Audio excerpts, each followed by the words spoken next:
بسم الله الرحمن الرحيم نحمده ونسلم على رسوله الكريم اما بعد. ہم اس ہفتہ واری مجلس کے اندر دل کی غفلت کے حوالے سے بات کر رہے تھے. دل غافل ہوتا ہے آنکھ کے راستے سے اور دل غافل ہوتا ہے کان کے راستے سے. یعنی آپ جو آنکھ سے دیکھتے ہو وہ آپ کے دل کو مشغول کر لیتا ہے. اسی طرح جو ہم کان سے سنتے ہیں وہ ہمارے دل کو مشغول کر لیتا ہے، اللہ سے غافل کر دیتا ہے یا اللہ سے تعلق بنانے والا کر دیتا ہے. چنانچہ آنکھ کے حوالے سے جو بات ہے میں نے پچھلے ہفتے میں عرض کی تھی، آج انشاءاللہ کان کے حوالے سے بات ذکر کروں گا. شریعت نے بہت سی ایسی چیزیں ہیں جن کے بارے میں منع کیا، یہ سننی نہیں، یہ اس سے کان بند کر لو. موسیقی چل رہی تھی، بانسری کی آواز آ رہی تھی، نبی علیہ السلام نے کانوں میں انگلیاں ڈالی. ابن مسعود رضی اللہ عنہ ساتھ تھے، اشارے سے پوچھا کہ آواز بند ہوئی؟ تو کہا نہیں بند ہوئی. کانوں میں انگلیاں ڈال کے رکھی. پھر آہستہ آہستہ جب چلتے گئے تو ایک وقت آیا کہ آواز آنا بند ہو گئی. تو حضرت ابن مسعود نے کہا کہ ہاں آواز بند ہو، تو آپ نے کانوں سے انگلیاں نکال لی. حالانکہ کان میں انگلیاں ڈالنے کے ساتھ آواز بند نہیں ہوتی، کم ہو جاتی، آپ سب جانتے ہیں. لیکن آپ صلی اللہ علیہ وسلم نے اس طریقے سے پوچھا. فقہاء نے لکھا ہے کہ نبی علیہ السلام نے اپنے اس عمل سے ثابت کیا کہ کان میں جانے والی ہر آواز یہ مناسب نہیں ہے، یہ ممنوع ہے. ایسی ایک جگہ پر ایک عورت طبلہ بجا رہی تھی اور اس کے پاؤں میں گھنگرو کی آواز تھی. آپ صلی اللہ علیہ وسلم نے دیکھا، اس کو منع کیا، باز نہیں آئی. تو تھوڑی دیر میں حضرت ابوبکر گزرے، انہوں نے منع کیا، باز نہیں آئی. پھر حضرت عمر گزرے تو وہ جلدی سے اس کو اپنے نیچے رکھ کے اس پہ بیٹھ گئی کہ حضرت عمر کو نظر نہ آئے. تو آپ نے فرمایا کہ عمر جہاں سے گزرتے ہو شیطان رستہ بدری کر لیتا ہے. تو گھنگرو کی آواز.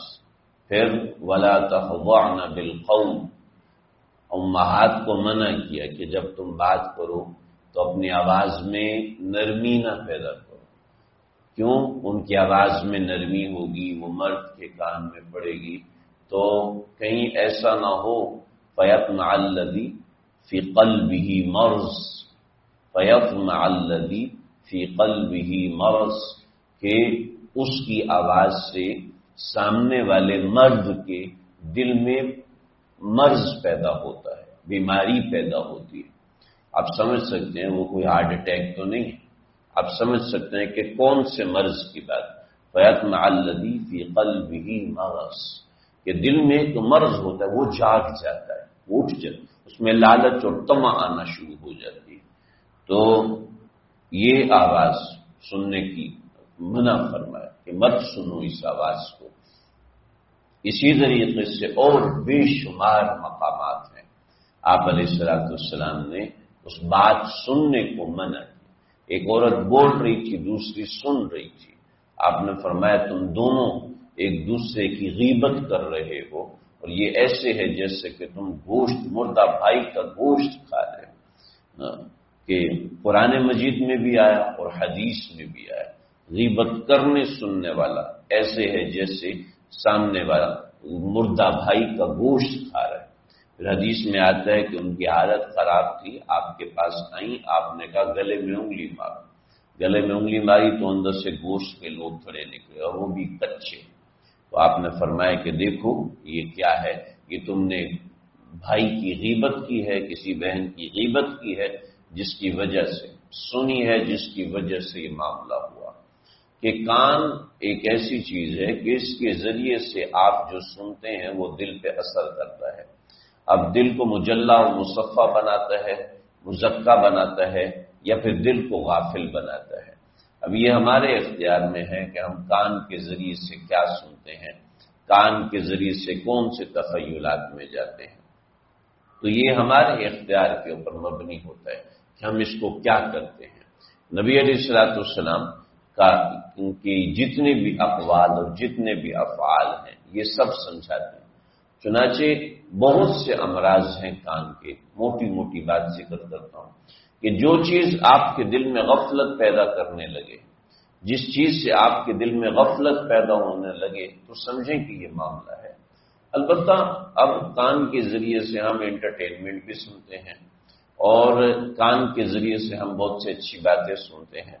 اب یہ انٹرٹینمنٹ تو شریعت میں مطلوب ہے، انٹرٹینمنٹ تو شریعت میں نہ صرف جائز ہے بلکہ مطلوب ہے، اور بہت سے مقامات پر اس کا حکم سیروا فی الارض، زمین میں گھومو اور پھرو کہ دیکھو کہ زمین میں کیا معاملات ہیں۔ آپ صلی اللہ علیہ وسلم کی خلافت ملی حضرت ابوبکر کو، حضرت ابوبکر سے ملی حضرت عمر کو۔ حضرت عمر نے فرمایا کہ میرا جی چاہتا ہے کہ جیسے ابوبکر نے مجھے خلیفہ بنایا ایسے ہی میں حضرت علی کو خلیفہ بناؤں، لیکن مسئلہ یہ کہ حضرت علی بہت مزاحیہ ہیں، وہ اتنے مزاحیہ، اتنے لطیفے سناتے ہیں لوگوں کو، کہیں ایسا نہ وہ حکم کریں تو لوگ سمجھیں کہ یہ مذاق کر رہے ہیں۔ حضرت علی اتنے مزاحیہ تھے، نبی علیہ السلام بیٹھے ہوئے، سب صحابہ کھجورے کھا رہے ہیں، تو حضرت علی رضی اللہ عنہ کا قد چھوٹا تھا، تو گٹلیاں جو وہ ایک جگہ جمع ہو رہی تھی، تو حضرت علی کے سامنے کافی ساری گٹلیاں جمع ہو گئیں۔ حضرت علی سے آپ نے فرمایا علی اتنی کھجوریں کھائی ہیں تم نے؟ تو یا رسول اللہ ہاں میں نے تو کھائی، میں گٹلیاں چھوڑ رہا ہوں، یہ لوگ گٹلیاں بھی کھاتے جا رہے ہیں، ان کے سامنے ایک بھی گٹلی نہیں۔ اب بہت زیادہ ہنسے کہ بھئی یہ کیا ہے۔ حضرت علی اور ایک مرتبہ آپ صلی اللہ علیہ وسلم، حضرت ابوبکر آ رہے ہیں، حضرت عمر آ رہے ہیں اور درمیان میں حضرت علی۔ حضرت ابوبکر اتنے لمبے تھے کہ گھوڑے کے اوپر ڈائریکٹلی بیٹھ جاتے تھے، چھلانگ لگانے کی ضرورت نہیں ہوتی۔ حضرت عمر بھی اتنے اونچے قد کے تھے، جبکہ حضرت علی رضی اللہ عنہ چھوٹے قد کے تھے۔ تو حضرت عمر کہنے لگے ان علی بیننا کما النور بین لنا، علی ہمارے درمیان ایسا ہے جیسے لنا کے درمیان نون ہے، جو لنا لکھتے ہیں تو لام بھی اونچا، نون کا الف بھی اونچا، نون کا ڈنڈا چھوٹا سا بھی، تو ان علی بیننا، علی ہم دونوں کے درمیان ایسے کما النور بین لنا، جس سے لنا میں نون ہے۔ تو حضرت علی نے فوراً جواب دیا فَإِن مَحَوْتَ النون، کہ اگر اس نون کو مٹا دو فَتَكُونُ لَنَا لا، لنا تو ہے وہ لا بن جائے گا، لا کا مطلب ہے کچھ بھی نہیں، تو اگر میں نہیں تو تم دونوں کچھ بھی نہیں ہو۔ تو اب ایسا خوبصورت، تو یہ انٹرٹینمنٹ تو شریعت نے مانگی ہے، ایسا نہیں ہے کہ ہنسنے بولنے کو شریعت نے منع کیا۔ ایک صحابی انہوں نے ایک ایسا لطیفہ بنایا کہ صحابہ کرام 1 سال تک ان کو دیکھ کے ہنستے تھے، تو اس کے پاس نہیں جاؤ۔ ایسا ہوا کہ ایک صحابی ادھر بیٹھے ہوئے ہیں، یہ ادھر ساتھ بیٹھے ہوئے ہیں، وہ انہوں نے ٹوکرا نکالا، کھجوریں کھا رہے تھے، تو انہوں نے کھجور نکالی تو اس نے کہا تھوڑی سی دے دو مجھے، تو انہوں نے ایک دو مٹھی ان کو دے دی، انہوں نے کھائی۔ پہلے زمانے میں روٹی سالن تو ہوتے ہی کم، تو کھجور کھاتے تھے یا گوشت کھاتے تھے، تو وہ ختم ہوئی تو کہا اور دو، اور دے دی، پھر کہا اور دو، کہہ یا بس کرو بھائی ختم ہو جائیں گے، میں نے اپنے لیے لائی ہیں، سفر میں ہے ظاہر بات، تو تمہیں اپنی لانی چاہیے تھی۔ انہوں نے کہا چل بیٹا دیکھتے ہیں کیا ہوتا ہے۔ یہ وہاں سے اٹھے ہیں اور اٹھ کے بازار میں گئے، کہتے یار میرا ایک غلام ہے، کہتا اچھا بیچنا ہے؟ کہا جی بالکل بیچنا ہے۔ کیا قیمت ہے؟ کہا 100 درہم۔ 100 درہم ہے۔ کہنے لگے کہ بھئی 100 درہم کیوں بھئی، 1000 درہم کا غلام آتا ہے، تو 100 درہم میں کیوں بیچو؟ اصل میں اس میں عیب ہے۔ کیا عیب ہے؟ عیب یہ ہے کہ وہ کہتا ہے کہ میں غلام نہیں ہوں۔ اچھا ٹھیک ہے جی، تو کہنے لگا ٹھیک ہے 100 درہم دیے، 100 درہم کی کھجوریں خریدی اور آ کے اس کے سامنے بیٹھ کے کہا دیکھ، میں کہتا تو غریب آدمی 100 درہم کی کھجوریں لے کر آئے، کہتا آپ کی جوتیوں کی برکت ہے۔ کہنے لگے تھوڑی دیر میں آئے کہ اس کے گلے میں وہ رسی ڈالی کہ چلو۔ کہنے لگے بھائی کیوں پکڑ رہے ہو؟ کہتے تم ہمارے غلام ہو، ہم نے تمہیں خریدا ہے۔ کہتا میں غلام نہیں ہوں، سانو پہلے پتا ہے، کہ ہمیں پہلے ہی پتا ہے تم غلام، تم بولو گے چلو ہمارے ساتھ۔ اب اس بیچارے کو کھینچ کے لے گئے کہ میں غلام نہیں ہوں، ہم نے اس سے خریدا، یہ اس سے پوچھا تم نے بیچا؟ یہ آرام سے کھجوریں کھا رہے ہیں۔ کہ جاؤ بیٹا اور نہیں دو مجھے کھجوریں۔ تو جناب وہ پھر حضرت ابوبکر کے پاس خبر پہنچی، حضرت ابوبکر خود گیا، بھائی یہ کیا کہا، یہ کھجوریں نہیں دے رہا تھا، میں کیا کرتا ہوں، مجھے تو اس کو بیچنا پڑا ہے۔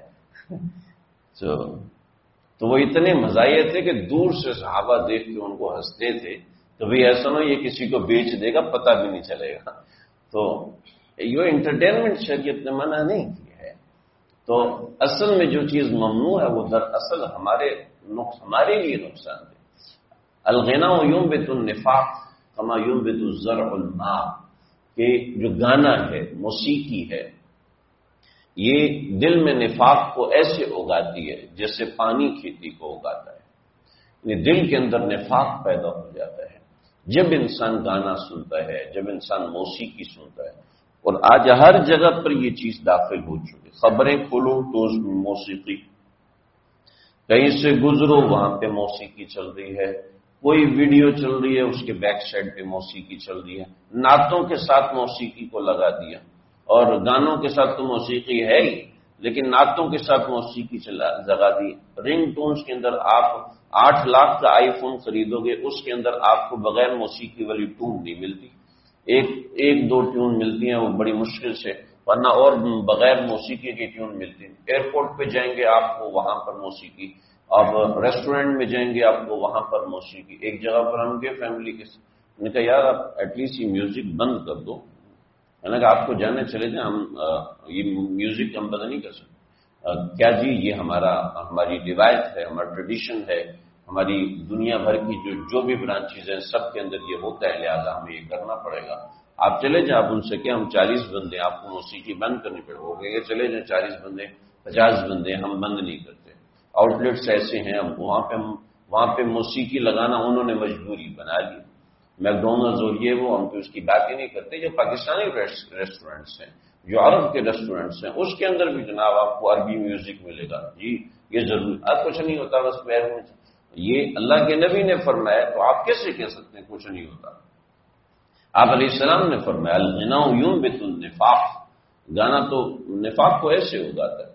اور آج کل تو گانے کی حرمت، ابھی 4-5 دن پہلے ایک نوجوان کا میرے پاس فون آیا جناب، وہ کیا ہے کہ کانت الصبیان فی عہد رسول اللہ صلی اللہ علیہ وسلم، وہ کیا ہے چھوٹی بچیاں تھیں صحابی کے گھر کے اندر، تغنیان، وہ وہاں پر اشعار پڑھ رہی تھی۔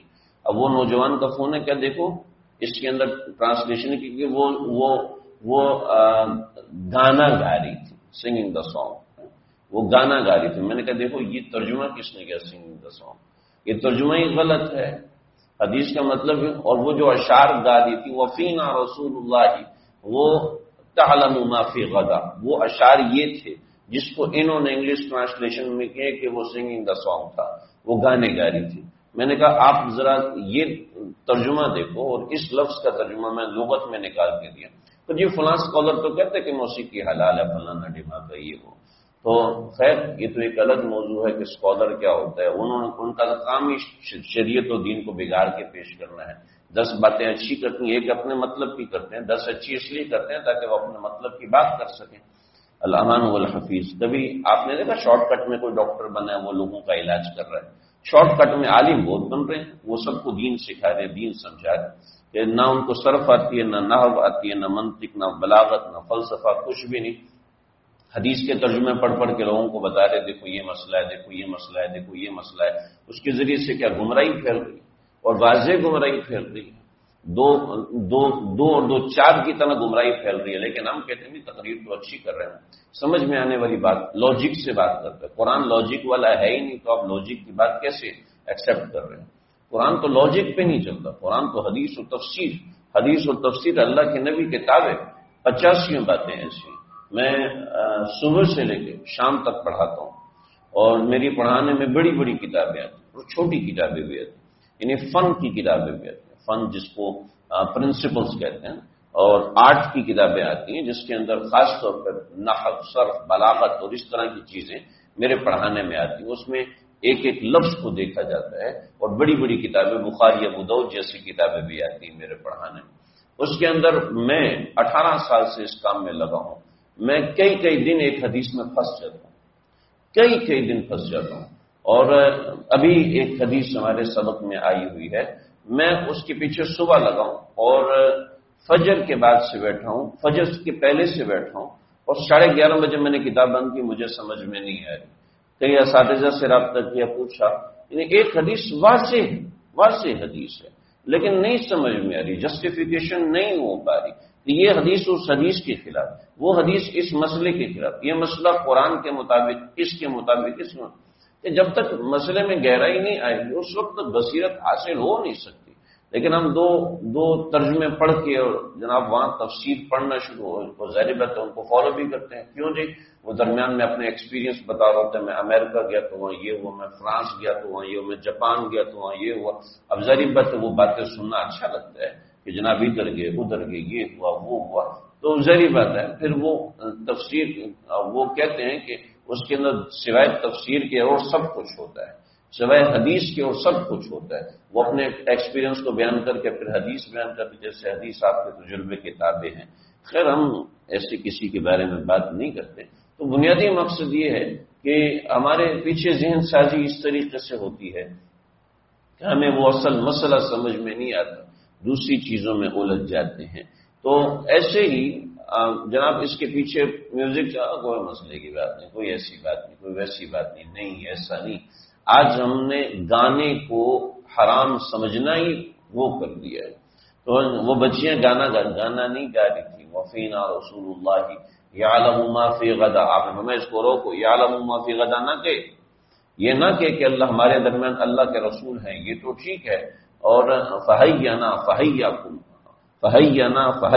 تمہیں بھی خوش آمدید ہو، آنے والوں کو بھی خوش آمدید ہو، یہ اشعار گنگنا رہی اور یہ کہہ رہے کہ وفینا رسول اللہ، ہمارے درمیان اللہ کے رسول ہے، یعلم ما فی غدن، بخاری میں ہے، وہ جانتے ہیں کل کیا ہونے والا ہے۔ آپ نے فرمایا ان کو بتاؤ، ان کو روکو کوئی یہ جملہ نہ کہ یعلم ما فی غدن، باقاعدہ وہ اشعار، اس کی انگلش ٹرانسلیشن ہو رہی ہے کہ وہ گانا گا رہی تھی، آپ نے ان کو کہا کہ تم گاؤ، مزے کرو، اور دوسری طرف قرآن، بہت ساری چیزیں ہیں جو ہمیں ڈسٹرب کر دیا ہمارے معاملات کو۔ جناب گوگل کرو اس حدیث کو گوگل کیا، نمبر آ گیا، جناب یہ انٹرنیشنل نمبر ہے، اب اس میں کیا مسئلہ نکلتا ہے، آپ ڈسکس کر رہے ہیں اس سے وہ اس سے، اور ماہرین فن کے توبہ بھی، میں کوئی اپنی رائے نہیں رکھ سکتا، میں اس کے سامنے کچھ نہیں بتا سکتا، لیکن مسئلہ یہ کہ ہم اتنے جرأت والے ہو چکے کہ ہم قرآن و حدیث کے بارے میں زبان کھولیں۔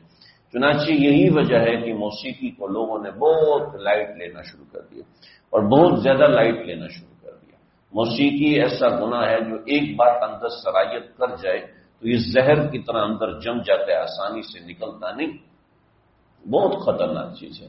آج کل موسیقی کے اندر ایک نئی چیز شامل ہو رہی ہے، ہو چکی ہے، بلکہ قوالی کو موسیقی سنتے نہیں، بس اسپیشلائزیشن کے لیے، روحانیت حاصل کرنے کے لیے قوالی سنو جناب، روحانیت حاصل کرنے کے لیے۔ جی کیوں؟ معین الدین چشتی اجمیری رحمۃ اللہ علیہ نے قوالی کو نافذ کیا تھا، حالانکہ اس زمانے میں قوالی نہیں ہوتی تھی، اس زمانے میں سماع ہوتا تھا، اور سماع کیا ہوتا تھا؟ سماع یہ ہوتا تھا، میں بیٹھوں، آپ بیٹھیں، یہ سارے لوگ بیٹھے، میں کہتا ہوں کہ دیکھو ہم نے ایک ترتیب سے پڑھنا ہے، میں کہتا ہوں اللہ اللہ اللہ اللہ، اب نمبر لگائے، ایک خلیفہ، دوسرا خلیفہ، یہ شروع ہوگا، پھر یہ شروع ہوگا، پھر یہ شروع ہوگا، پھر یہ شروع ہوگا، پھر یہ شروع ہوگا، پھر کرتے کرتے پوری محفل میں اللہ اللہ سارے کہنا شروع ہوتے۔ وہ کہتے تھے تو اس سے ایک وجہ تھا، کچھ لوگ تڑپنا شروع ہو جاتے تھے، کچھ لوگوں کے ہاتھ سے یوں اللہ اللہ یوں نکلنا شروع ہو جاتا تھا۔ ایک اجتماعیت کی برکت ہوتی ہے، آج بھی کریں گے تو ہو جائے گا، لیکن یہ ایک سماع کی ترتیب تھی۔ اس کے ساتھ لوگوں نے سارنگی شروع کر دی، ساز بجانا، اللہ کہتے ہیں اس کو ساز بجانا شروع کر دیا، پھر کسی نے سارنگی بجانا شروع کر دی، کسی نے کچھ، تو یہ اس طرح کرتے کرتے قوالی بن گئی۔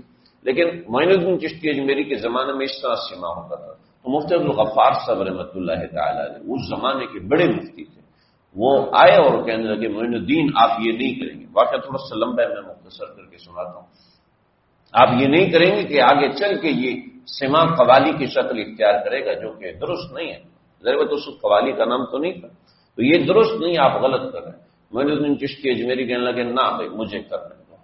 تو ایک مرتبہ یہ ایک جگہ محفل سماع کر رہے تھے، اور محفل سماع کے درمیان مفتی عبدالغفار صاحب تشریف لائے، اور جو خیمے تھے سارے اتار کے پھینک کے، جو نیچے مریدین سالکین بیٹھے تھے وہ سارے بھاگے۔ تو مفتی عبدالغفار صاحب سامنے آ گئے اور معین الدین چشتی اجمیری کو ہاتھ سے پکڑ کے اٹھانے لگے. تو حضرت نے کہا ارے میاں کیا کر رہے ہو، نہیں کرو، جانے دو. کہا کہ نہیں آپ اٹھیں یہاں پہ. تو حضرت معین الدین چشتی اجمیری نے توجہ کی تو فوراً مفتی عبدالغفار صاحب نے حضرت کا بازو چھوڑا اور سامنے ہاتھ باندھ کے کھڑے ہو. سب جو مفتی صاحب کے ساتھ لوگ تھے سب دیکھ کے حیران، یہ کیا ہوا؟ اب سب پیچھے مفتی صاحب یوں ہاتھ باندھ کے کھڑے ہیں. تھوڑی دیر کے بعد یوں ہی جھکے ہو پھر واپس چلے گئے. خیر تو پوچھا طلبا نے کہ حضرت یہ کیا کیا آپ چشتی صاحب کو روک رہے تھے، روکتے روکتے ہاتھ باندھ کے کھڑے ہوئے. کہ یہ بندہ بہت اونچا ہے، بہت اونچا آدمی ہے. مسئلہ یہ ہے کہ جیسے میں نے ان کا ہاتھ پکڑا تو ان کی روح 7ویں عرش تک پہنچی ہوئی تھی. میں نے ہاتھ پکڑا تو میری روح کی رسائی بھی وہاں تک چلی گئی اور وہاں کی تجلیات دیکھ کر میں کیا کرتا، میں ہاتھ باندھ کے کھڑا ہو گیا. اس کے علاوہ مجھے کچھ سمجھ میں نہیں آیا. اور جب وہ عالم حجاب آیا ہے میرے سامنے تو میں پھر باہر نکل گیا. میں کچھ کر نہیں سکا، کچھ بول نہیں سکا، کچھ کہہ نہیں سکا. پھر اگلی مرتبہ گھوم کر حضرت کے سامنے، حضرت آپ یہ نہ کیا کریں، آپ بہت بڑے آدمی ہیں لیکن اس کے مفسدات آگے چل کے بڑھیں گے. آپ جو کرتے ہیں وہ صحیح ہے لیکن یہ بدعت ہے، یہ بدعت بنے گا، نقصان دے گا، آپ یہ نہ کریں. کہا ارے میاں پوچھوا دوں؟ کہنا ہاں پوچھوا دیں. تو کہا کہ چلو. میں کندھے پہ ہاتھ رکھا اور مراقبہ کیا. تو جیسے مراقب ہوئے تو نبی علیہ الصلوۃ والسلام سامنے آئے. کہ یا رسول اللہ یہ بدعت کرتا ہے، اس کو منع کریں. کہ چھوڑ دو، صوفی کو کرنے دو. تو مفتی عبدالغفار فرمانے لگے کہ جی حضرت جو حکم آپ کا. یہ کہا اور مراقبہ ختم ہوا. پھر کہنے لگے کہ حضرت آپ نے اللہ کے نبی سے پوچھوا تو دیا لیکن یہ مکاشفہ ہے، مکاشفہ کوئی دلیل نہیں ہے، لہذا میں آپ کی بات نہیں مانوں گا، آپ اس کو ختم کریں. تو پھر کہا کیوں پوچھوا دو؟ کہ مجھے پتہ ہے آپ صاحب تصرف ہیں، آپ یہ کر سکتے ہیں، تو میں اس کو چھوڑتا ہوں. چلو کسی بہانے اللہ کے نبی کی کھلی آنکھوں سے زیارت کروائی تو مفتی عبدالغفار صاحب وہاں سے اٹھے اور چلے گئے.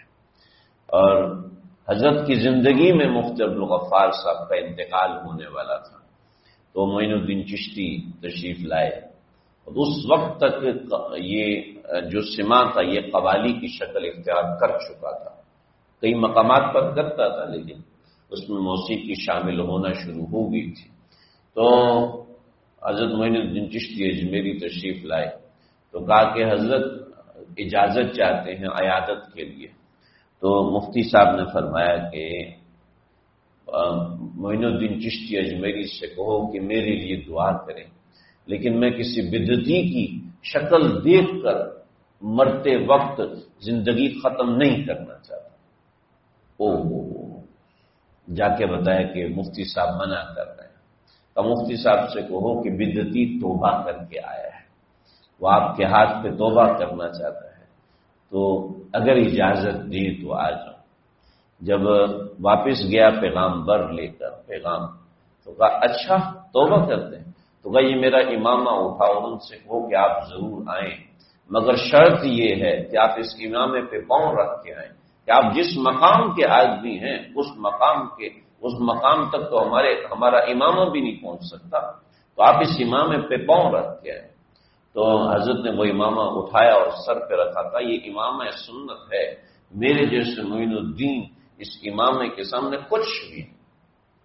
چنانچہ یہ موسیقی جس کو ہم قوالی کہتے ہیں وہ بھی تو موسیقی کے ساتھ ہوتی ہے، لہذا اس کے ساتھ تالیاں پیٹی جاتی، وہ بھی دل پہ منفی اثر ڈالتی ہے اور دل میں بدعت کو بیدار کرتی ہے.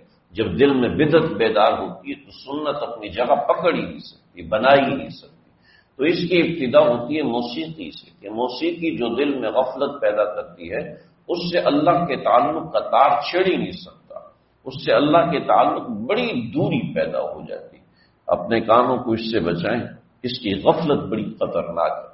اور باتیں انشاءاللہ آئندہ ذکر کروں گا. اللہ سمجھنے کے عمل کرنے کی توفیق عطا فرمائے.